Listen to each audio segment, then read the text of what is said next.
पाकिस्तान के prime minister और finance minister दोनों के दोनों पहुंच गए हैं जेनेवा, और जेनेवा में वो क्या कर रहे हैं, जेनेवा में बातचीत कर रहे हैं। वैसे तो रिहेबिलिटेशन फंड से वो बात कर रहे हैं $10 बिलियन से ज्यादा की, 12-15 जितना मिल जाए।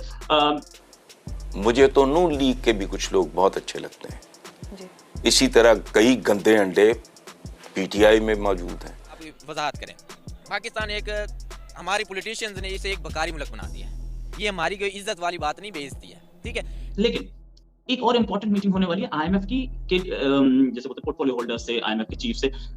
इस बातचीत से पहले एक फोन कॉल गई, पता नहीं वो वाशिंगटन टू इस्लामाबाद थी या इस्लामाबाद टू वाशिंगटन, लेकिन इस्लामाबाद से प्राइम मिनिस्टर के जो करीबी हैं उन्होंने बोला कि वाशिंगटन से फोन आया था उनसे बात करने के लिए। बाद में आईएमएफ ने क्लैरिटी दी कि नहीं हमने बात नहीं की, वो इस्लामाबाद से हमें रिक्वेस्ट मिली थी कि बात करना है और बात हो गई। पाकिस्तान अब दो चीजें करने जा रहा है। एक तो ये कि पाकिस्तान जो मंडे को 9 जनवरी को जिनीवा डोनर्स कॉन्फ्रेंस हो रही है, उसमें पाकिस्तान भरपूर तरीके से कोशिश कर रहा है कि सैलाब का बहाना करके पब्लिक से मतलब इंटरनेशनल डोनर से पैसा लिया जाए। उसमें Japan, European Union, France, Germany वगैरह, इसके अलावा England, America, IMF, World Bank, Dubai banks, international banks, Asian Development Bank, Australia, Saudi Arab, इमारात, मतलब कतर, सबको जमा करेगा और वहाँ पे भीख का टोकरा रख देगा कि हमारी मदद करो। क्योंकि ये डोनर्स कॉन्फ्रेंस है, लोन कॉन्फ्रेंस नहीं है। डोनर्स का मतलब होता है कि आप भीख दे रहे हो। जय हिंद दोस्तों, welcome to Now India Time. दोस्तों, पाकिस्तान पीएम 9 जनवरी को जेनेवा कॉन्फ्रेंस में जा रहा है। इस मीटिंग से पाकिस्तान को भीख मिलेगा, जैसे जापान, अमेरिका, बाकी और इधरों से बेसिकली पाकिस्तान पैसा मांगने गया है। पाकिस्तान को उम्मीद है कि 10 से 15 बिलियन डॉलर मिल जाएगा ताकि कुछ दिन और ऐशो आराम किया जाए। ये पाकिस्तानी तो एजुकेशन में पैसा लगाएगा नहीं, ये पैसा तो जाएगा जिहादियों में। ये और आगे का डिस्कशन सुनते हैं। अगर वीडियो अच्छा लगे तो like, comment, share and subscribe कर देना प्लीज। प्राइम मिनिस्टर जेनेवा गए, क्या करने गए आपको पता ही है, मुझे भी पता है, बोल के कोई फायदा नहीं। लेकिन ये तो ना बोलते ना कि आईएमएफ वाले मुझसे बात करना चाह रहे थे। अब आईएमएफ ने क्लैरिफिकेशन दे दी तो थोड़ी बेइज्जती तो हुई। बस देखिए, बेइज्जती की तो हम क्या ही बात करें। अब वो तो कई एक मर्तबा जो है वो होती रही है, होती रहती है। बात ये है कि हम भी यही समझे, हम तक भी यही बात पहुंची थी कि जिस वक्त वो खबर आई तो हम बड़ा खुश हुए। हमने कहा भाई क्या बात है, इसका मतलब है कि सारे जो मसले मसाइल वहाँ हो गए। अगर आईएमएफ खुद कॉल करके ये कह रहा है और फिर उसके बाद प्राइम मिनिस्टर ये कह रहे हैं कि अगले 2 दिन में, कपल ऑफ डेज में आईएमएफ कमीशन यहाँ पर 9th रिव्यू के लिए पहुंच रहा है, तो हमने कहा भाई चलें, अब ये तो इसका मतलब है कि मामला जो है वो ठीक होगा। अब कोई फिक्र करने की बात है। लेकिन फिर उसके बाद ये पता चला कि जो टेलीफोन कॉल है वो फिर उनकी तरफ से कही गई कि जी आईएमएफ ने जो है एमडी आईएमएफ की जो क्रिस्टेलिना है, उन्होंने कहा कि उन्होंने नहीं की, बल्कि जो फोन कॉल है वो प्राइम मिनिस्टर की तरफ से गई। फिर इसके साथ हमने ये देखा कि क्या जो डेलीगेशन है वो यहाँ पर पहुंच रहा है रिव्यू के लिए। तो देखिए, उन्होंने कपल ऑफ डेज कहा है, तो वो तो कल यानी कि मंडे को, पीर के रोज जो है वो खत्म हो रहा है, यानी आ जाना चाहिए उनको फिर।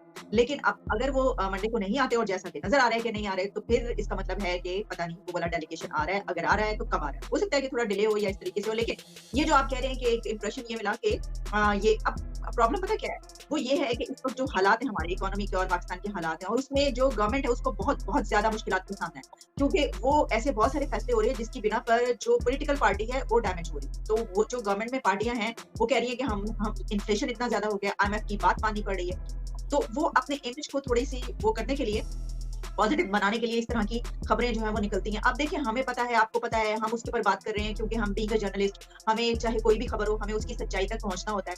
और वो बेशक अगर किसी की पॉलिटिकल पार्टी या जो है वो कंट्री आपका सही नहीं कह रहा, तो आपने जो पूरी दुनिया में उसको जो सही है वो तो बताना ही बताना है कि भाई ये सच है और ये गलत है, ये झूठ है। तो फिर टेलीविजन चैनल्स पर भी इस तरह के प्रोग्राम स्टार्ट हुए कि भाई क्या अब तो ये पता चला है। फिर जब पब्लिश होना शुरू हो गया ये, तो फिर ज़ाहिर पता चलना शुरू हो गया। लेकिन अवाम का एक बड़ा चंक जो होता है ना, जो कि ना तो अखबारात पढ़ता है, ना वो इस तरीके से वेबसाइट पर जाकर देखता है, ना उसकी सोशल मीडिया तक एक्सेस है, वो टेलीविजन चैनल्स पर भी बस हाँ देख लेता है थोड़ा बहुत अगर कुछ चल रहा है, तो उनको अभी नहीं मालूम। तो उन तक एक इमेज ये पहुंचा कि जनाब प्राइम मिनिस्टर को जो है वो कॉल आई। तो ये चीज मेरा ख्याल है कि इसमें ये रहती है कि ये मेरा शायद ये करने के लिए किया गया। उसकी वजह ये है कि इस वक्त सोशल मीडिया में बहुत से ऐसे ट्रेंड्स भी चल रहे हैं जिसमें ये बात की जा रही है, जिससे ये एक इंप्रेशन ये मिल रहा है कि रीबिल्डिंग पाकिस्तान के, जिसमें ये पता चल रहा है कि ये सब कुछ हो गया है, यानी जो भी होना रहता है सब कुछ, तो वो उससे ऐसा लग रहा है कि हो गया।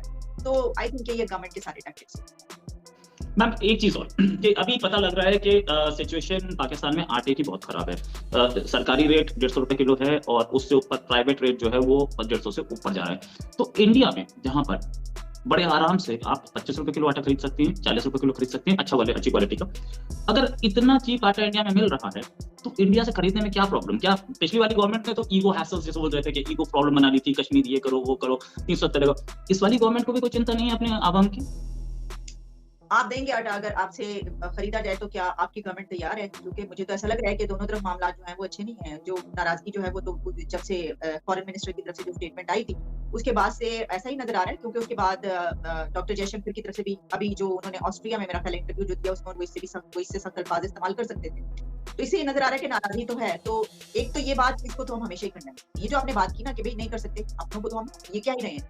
हमारा तो सवाल ये है कि जब भारत में इतना सस्ता आटा मिल रहा है और इतने सस्ते निर्खों पर हमें आटा मिल सकता है वहां से, और बॉर्डर से बॉर्डर आपका जुड़ा हुआ है, और आप ये फायदा उठा सकते हैं, तो आप अपने वोट के लिए, अपनी एक नाक ऊंची करने के लिए, अपना एक वो दिखाने के लिए एक जंगजू किस्म की तस्वीर क्यों पेश कर? आपको चाहिए कि आवाम को चाहिए। अब देखिए ना, सस्ता आटा जहां पर मिल रहा है वहां पे लाइनें लगी। ये इंतहाई शर्म की बात है कि आवाम आपकी, अगर वो गरीब है तो कीड़े मकोड़े तो उनके साथ ये सलूक तो ना करें आप। यानी एक बंदा जहां भाग हो गया, मर गया, वो इतना रश था वहां पर लेने में। एक औरत के साथ भी यही हुआ कि सस्ता आटा खरीदने के लिए लोग अपनी जाने दे रहे हैं। तो क्या आप ये नहीं कर सकते कि आपके जो नेबरिंग कंट्रीज के, आप किससे डील कर सकते हैं, किससे बात?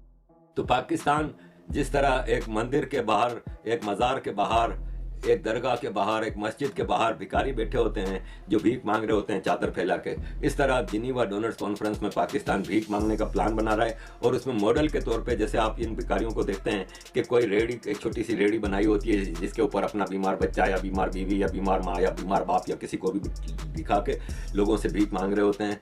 इसी तरह पाकिस्तान अब सिंध में जो सैलाब की तबाहकारियाँ थी, जिससे लोगों को वापस आबाद नहीं किया जा रहा, आर्मी का एक बंदा बेघर नहीं हुआ, आर्मी के मैसेज को कोई नुकसान नहीं पहुंचा, जागीरदारों के एक खेत को, एक हवेली को नुकसान नहीं पहुंचा, पूरा इनका जो हायरार्की है इनको कोई नुकसान नहीं पहुंचा। आम आदमी के घर तबाह करके अब उसको बसाया भी नहीं जा रहा, उनको उनके घरों तक वापस भी नहीं जाने दिया जाता कि वो अपने बल पे भी कोशिश करें कि उसको रिस्टोर करें, क्योंकि वो मॉडल दिखाना है भीख मांगने के लिए। तो वो मॉडल रखा हुआ है कि हम भीख मांग सकें।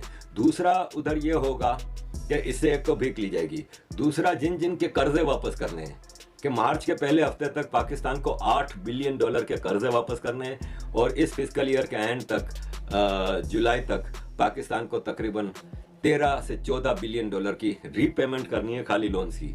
इंपोर्ट के लिए डॉलर्स अलग चाहिए, फिर गैस खरीदनी है, दूसरी चीज़ें खरीदनी है, उनके लिए अलग वो चाहिए। तो ऐसी सिचुएशन में पाकिस्तान उन सारे डेटर्स को, जिनको के पैसे वापस करने हैं, उनको साइड लाइन्स पे उनसे एक आउट ऑफ एजेंडा जाके बात करेगा कि प्लीज़ थोड़ा टाइम दे दें, थोड़ा माफ़ कर दें। जैसे एक लोन देने वाले होते हैं ना, जो आम आदमी को छोटे मोटे लोन देने वाले होते हैं, वो आपको 1 लाख रुपया देते हैं और महीने का 10,000 रुपया आपको वापस करना है, 15% ब्याज पे। ये वो अब एक आदमी है जाता है, उसको मजबूरी का रोना रोता है, और अगर वो लोन देने वाला थोड़ा नेक दिल है तो वो कहेगा अच्छा मैं तुम्हें ब्याज माफ़ करता हूँ, या अच्छा चलो मैं तुम्हें ऐसा करता हूँ, 1 लाख का कर्जा है, तुम 80,000 वापस कर देना, 8,000 महीना कर दो। ये वो इस तरह करके अब उनको अलग से तरले मिन्नतें की जाएंगी। ये सब अमेरिका ने डिज़ाइन करके दिया है ताकि पाकिस्तान डिफ़ॉल्ट से टेम्पररीली बच जाए। लेकिन पाकिस्तान को कितना भी आप कर लेना, पाकिस्तान का डिफ़ॉल्ट होने का एक ख़तरा मौजूद है। अमेरिका डिफ़ॉल्ट होने नहीं देगा, जो कि एक रीडिंग नज़र आ रही है कि अमेरिका को ज़रूरत है पाकिस्तान की, लेकिन वो उसके करीब ही रखेगा ताकि पाकिस्तान बिल्कुल गिड़गिड़ाता हुआ रहे और अमेरिका का बिल्कुल हर चीज़ मान ले।